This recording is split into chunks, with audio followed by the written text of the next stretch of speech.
എന്തിനാ സാറേ നിങ്ങൾ രണ്ടുപേരും ഇങ്ങനെ പിണങ്ങിയിരിക്കുന്നത്? എനിക്ക് ആരോടും ഒരു പിണക്കവും ഇല്ല പാറുമ്മേ. എന്ന് പറഞ്ഞാ മതിയോ? ഇന്നലെ രാത്രി നിങ്ങൾ രണ്ടുപേരും ഒന്നും കഴിച്ചില്ല. കാലത്തെ കാപ്പിതേ മേശപ്പുറത്തിരുന്ന് തണുക്കുന്നു. അതൊക്കെ അവിടെ ഇരിക്കും, ആവശ്യമുള്ളപ്പോ കഴിച്ചോളൂ. ഈ കുഞ്ഞിനെ പട്ടിണിക്കിടാൻ എനിക്ക് ഒക്കൂല. നിങ്ങൾ എന്നാ പാനി നടത്തുന്നത്? എനിക്കൊരു കാര്യം അറിയണം. എന്താ? ഇതിനോട് വളർത്താൻ തന്നെയാണോ തീരുമാനം? ഇവനിവിടെ കഴിയുന്നതുകൊണ്ട് സുജാതയ്ക്ക് എന്ത് ബുദ്ധിമുട്ടാണുള്ളത്? എന്റെ കുഞ്ഞല്ലാത്തതുകൊണ്ട് തന്നെ. സുജാതയെ നിങ്ങൾക്ക് എന്നേക്കാൾ വലുത് ഈ കുഞ്ഞാണ്. അത് നിന്റെ തോന്നലാണ്. എനിക്കിന്ന് രണ്ടിലൊന്നും അറിയണം. ഇവനെ ഉപേക്ഷിക്കാൻ തയ്യാറാണോ? ഇല്ല, ഒരിക്കലും ഞാൻ ഇവനെ ഉപേക്ഷിക്കില്ല. അപ്പോ മറ്റുള്ളവർ പറയുന്നത് സത്യമാണ്. എന്നേക്കാൾ മറ്റുള്ളവരാണോ നിനക്ക് വിശ്വാസം? എന്തായാലും ഇവനെ ഉപേക്ഷിച്ചില്ലെങ്കിൽ ഒരു നിമിഷം ഞാൻ ഈ വീട്ടിൽ കഴിയില്ല. തീർച്ചയാണോ? തീർച്ച. എങ്കിൽ നിന്റെ ഇഷ്ടം.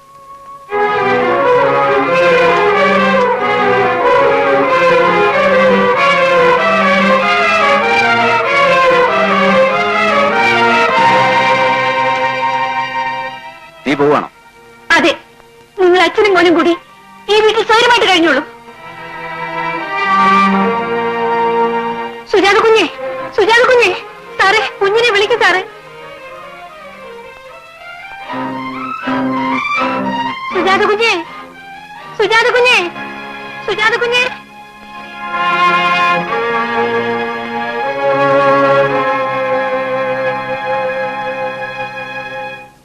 ഈ തറവാടിന്റെ സുഹൃതം കൊണ്ടാണ് മറ്റൊരു കുഴപ്പവും കൂടാതെ നമ്മുടെ മോൾ അവിടുന്ന് രക്ഷപ്പെട്ടത്. എന്റെ മോൾ അവിടെ കിടന്ന് ഒത്തിരി വേദന തിന്നു കാണും. അവളായിട്ട് നിർബന്ധിച്ച് നടത്തിയ കല്യാണമല്ലേ? നല്ല കാര്യമാണെന്ന് കരുതിയല്ലേ ഞാനും കൂട്ടുനിന്നത്. എന്റെ വാക്കിന് അന്ന് ഇവിടെ വല്ല വിലയുണ്ടായിരുന്നു.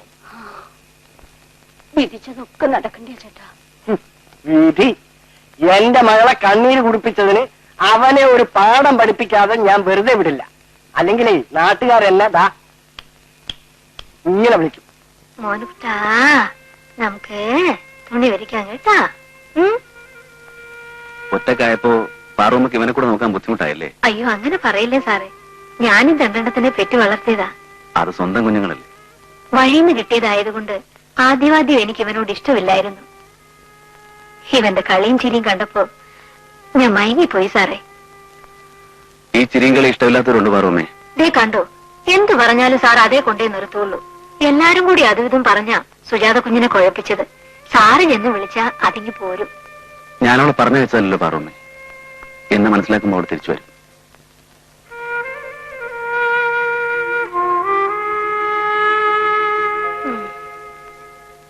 എല്ലാം ദൈവവിധി.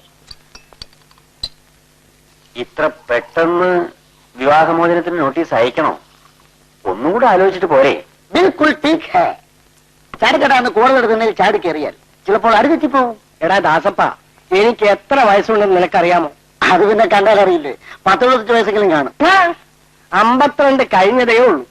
സിവിൽ കേസുമായിട്ട് 35 കൊല്ലത്തെ പാരമ്പര്യമുള്ളവരാണ് ഞാൻ. അപ്പോൾ മധുരപ്പതിനിലെ ചേട്ടൻ കരുത് കോടതി തിന്നലോട്ടാ. ചുമ്മാതാണോ ഇതുവരെ കല്യാണം കഴിക്കാൻ ടൈം കിട്ടാതിരുന്നത്? എടാ, നിയമം വകുപ്പും ഒക്കെ എനിക്ക് കാണാപ്പാടമാ. ഈ കേസ് ഞാൻ വിചാരിക്കുന്നിടത്ത് കൊണ്ട് കെട്ടി വിവാഹബന്ധം വേർപ്പെടുത്തും.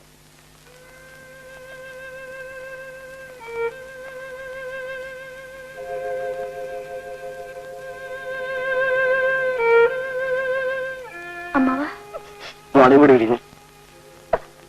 മോളെ, നീ എത്ര കാലം ഇവിടെ ഇങ്ങനെ ജീവിക്കും? നിന്റെ കണ്ണീര് കണ്ട് ദുഃഖിക്കുന്ന 2 ആത്മാക്കൾ ഇവിടെയുണ്ട്. എന്നായാലും ഇതിനൊരു പരിഹാരം വേണ്ടേ? അമ്മാവനൊരു തീരുമാനം എടുത്തിട്ടുണ്ട്. എന്താ മോള് ഇവിടെ ഒന്ന് ഒപ്പിടും.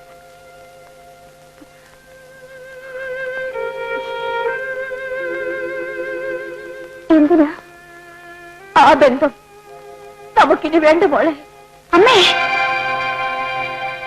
മോളെ, നീ പിണങ്ങിപ്പോന്നത് ഒരു തെറ്റാണെന്ന് തന്നെ ഇരിക്കട്ടെ. എന്നാലും 3 വർഷം നിങ്ങൾ ഒരുമിച്ച് ജീവിച്ചവരല്ലേ?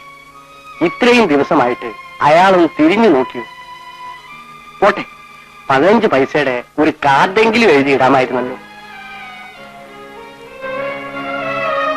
അവന് നിന്നേക്കാളും വലുത് ആ കുഞ്ഞാണെന്ന് എപ്പോഴെങ്കിലും മനസ്സിലായില്ല. ഇനിയും നമുക്കിത് തുടരണം മോളെ. നീ അമ്മാവൻ പറഞ്ഞതനുസരിക്കും. അച്ഛനില്ലാത്ത ദുഃഖം നിന്നെ അറിയിക്കാതെ വളർത്തിയത് ഈ അമ്മാവനാണ്.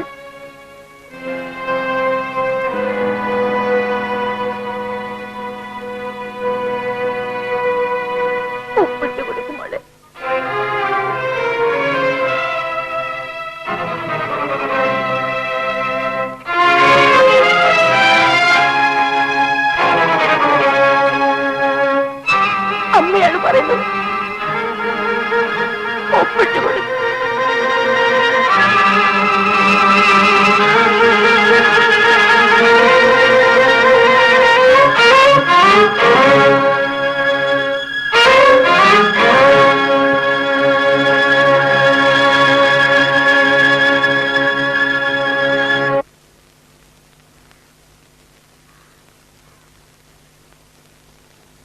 സാർ, ഒരു രജിസ്റ്റർ കത്തുണ്ട്.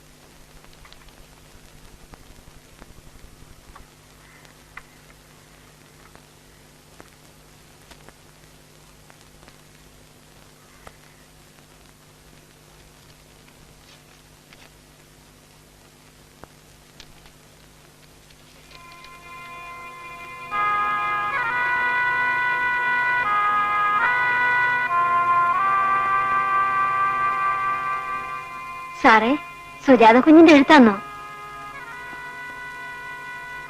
അതെ. എത്ര നാളായി കുഞ്ഞിനെ കണ്ടിട്ട്? സുഖമായിരിക്കുന്നോ? പിണക്കെല്ലാം തീർന്നോ സാറേ?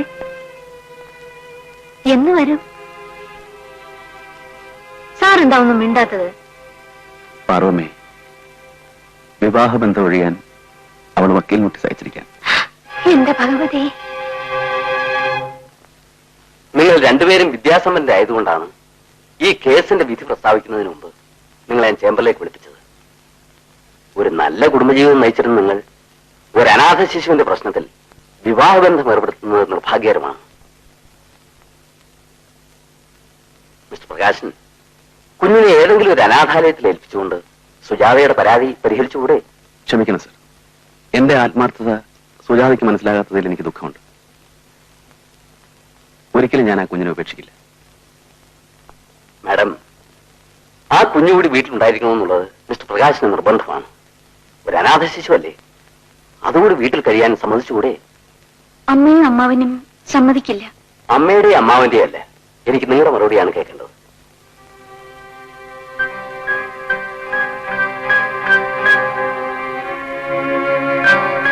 എനിക്ക് ബുദ്ധിമുട്ടാണ്. ഇനി മറ്റൊന്നും എനിക്കിതിനെപ്പറ്റി